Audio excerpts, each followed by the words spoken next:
Good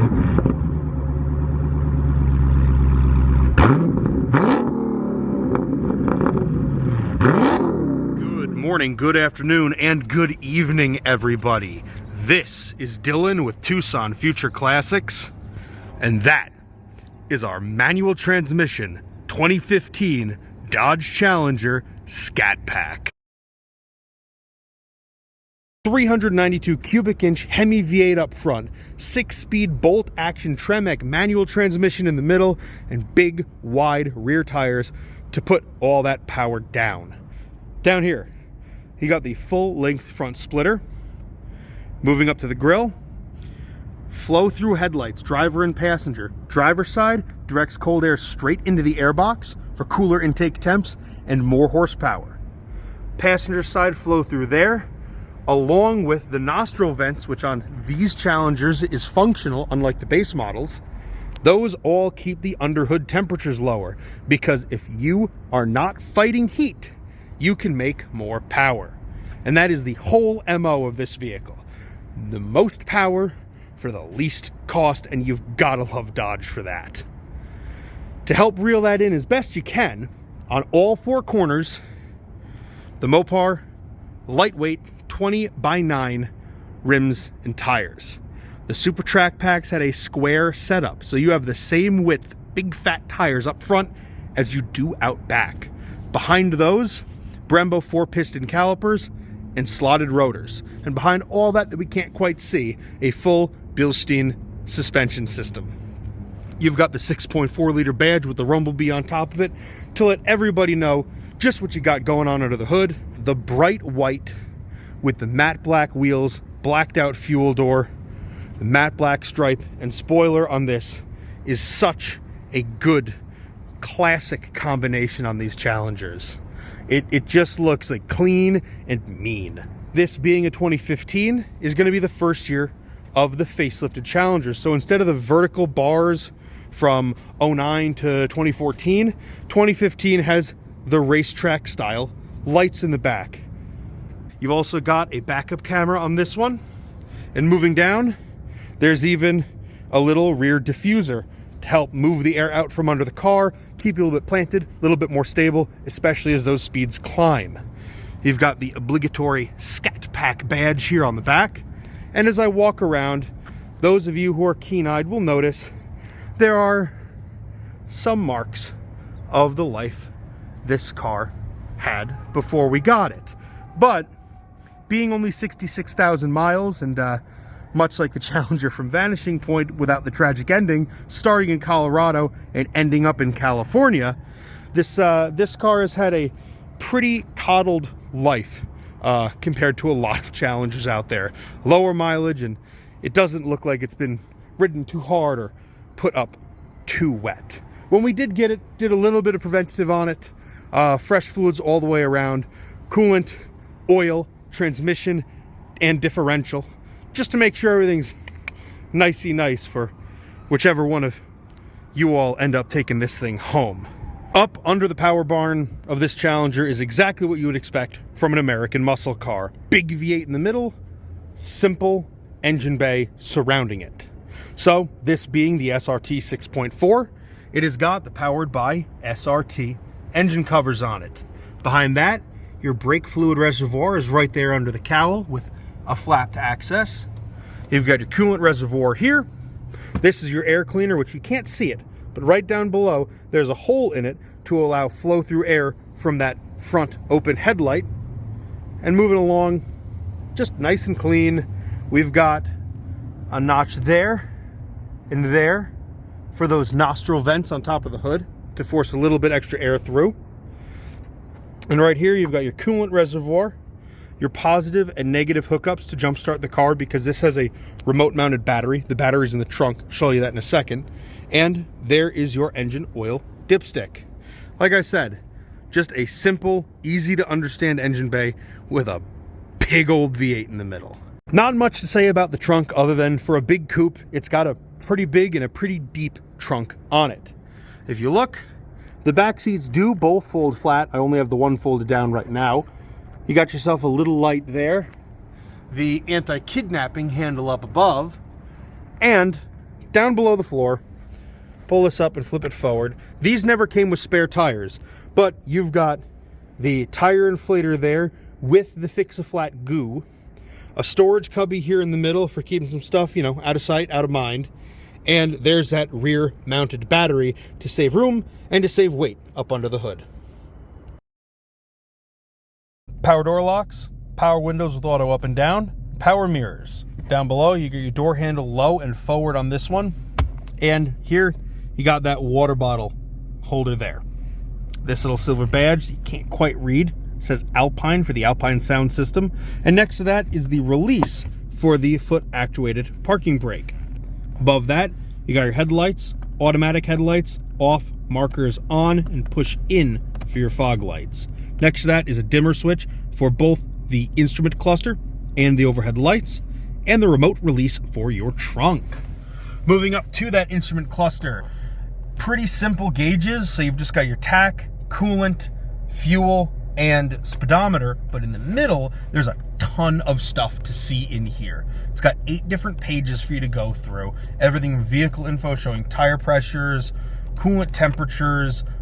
This will even show your real-time horsepower and torque outputs, which is pretty darn cool. Lots of nerdy stuff as part of this Super Track Pack and the Scat Pack suite of performance gauges.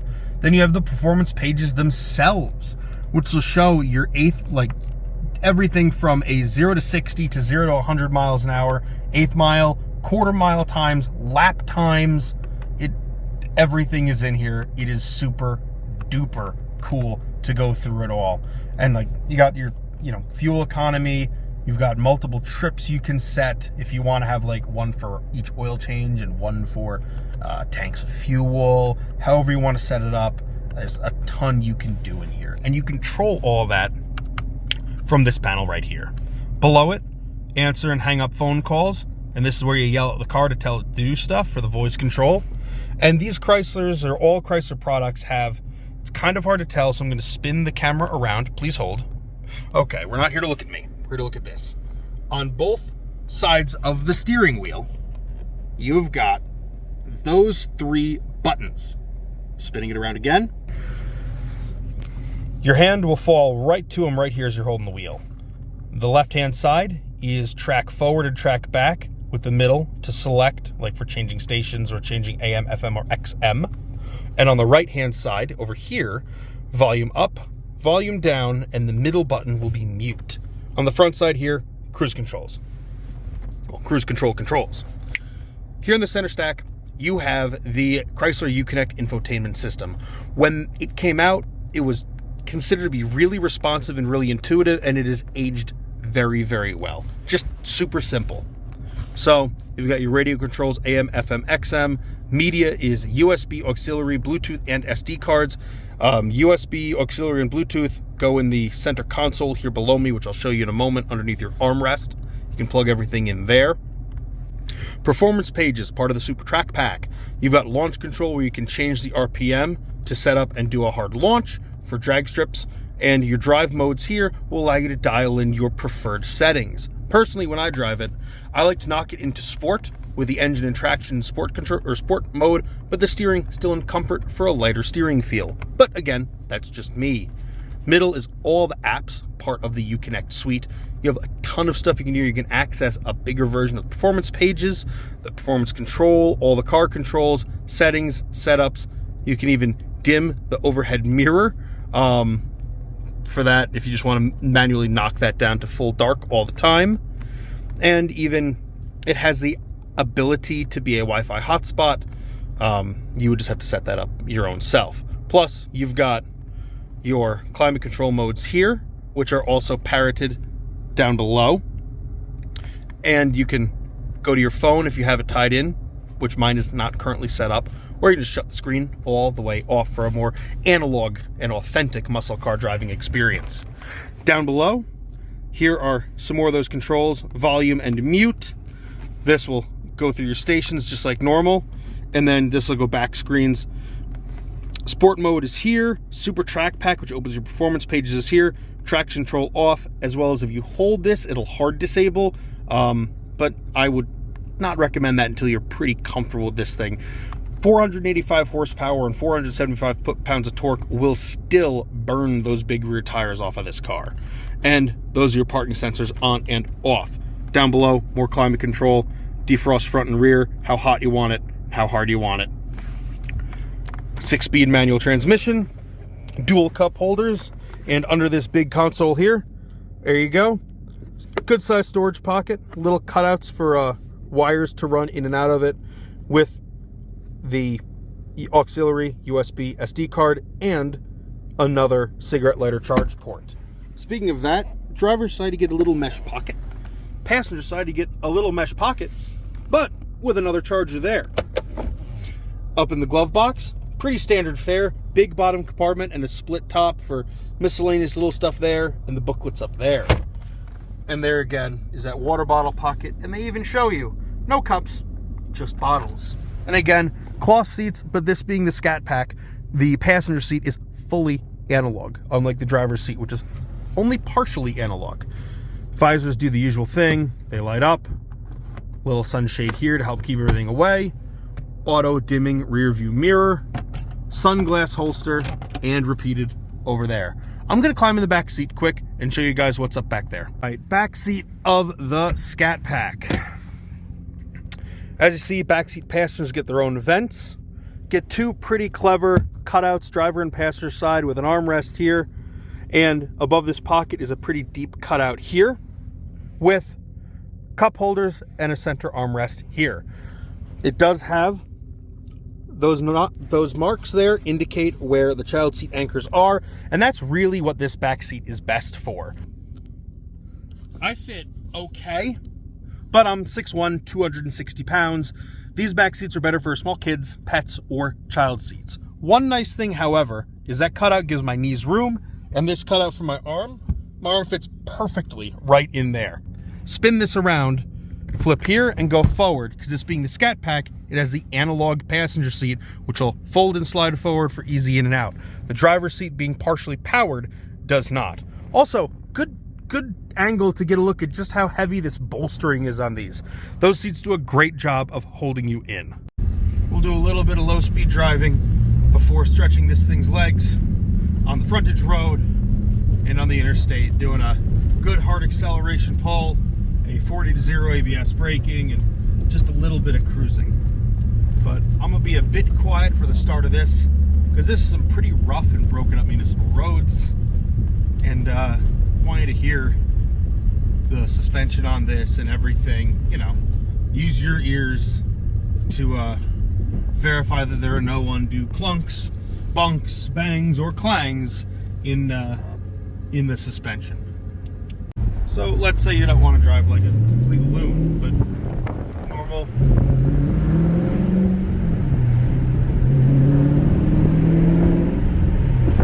Fourth, and there's 900 RPMs at 40 miles an hour in sixth gear. Like, for just cruising, this thing rocks. And does it sound good too? All right, so we have now got ourselves an open stretch of frontage road. Let's go through the gears real quick, huh?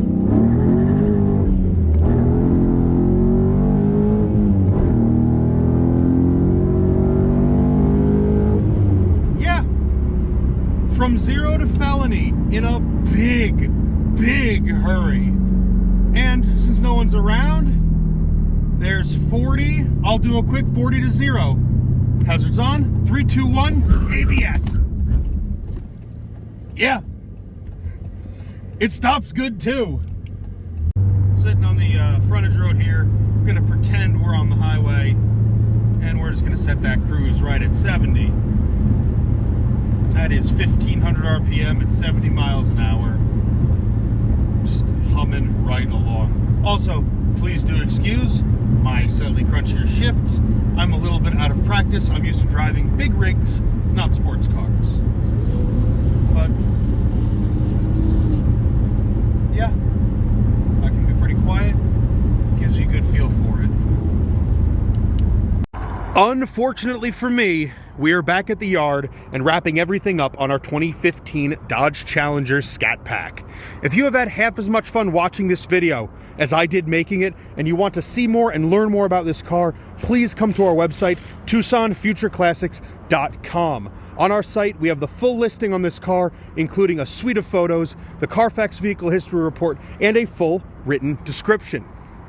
I do have to ask though, we are an appointment-only dealership, so when you're ready to come check this thing out, just give us a heads up so we can better prepare this car and make the best introduction possible. There's only 4 of us down here after all. When you are ready, give us a phone call, shoot us a text message.